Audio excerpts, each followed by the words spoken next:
এই যে এইটা আমাদের রাস্তা, রাস্তার পাশে এই যে পুকুর, আর এই যে রাস্তার উপরে পানি। এই রাস্তা দিয়ে সবাই মসজিদে নামাজ পড়তে যায়, তবে আবর্জনা ময়লা দূষিত পানির উপর দিয়ে যাওয়া লাগে। দেখছেন তো পুকুরের অবস্থা। আর এই যে এইদিকে দেখেন, এইদিকে যে পুকুর, এই পুকুরে পানি যাওয়ার কোনো ব্যবস্থা নেই। চারিদিকে বাড়িঘর, পানি যাওয়ার যদি ড্রেন না করা হয়, এই পানি বাড়ির ঘরের ভিতরে ঢুকে যায়। দেখছেন কত ময়লা আবর্জনা, দুই পাশেই পুকুর। আর এই যে ময়লা আবর্জনার জন্য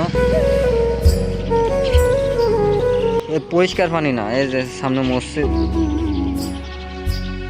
মসজিদে নামাজ পড়তে যায় মানুষ, এই ময়লা নোংরা আবর্জনা এই পানির ভিতর দিয়ে যায়। এখন এটার কোনো একটা ব্যবস্থা করা উচিত।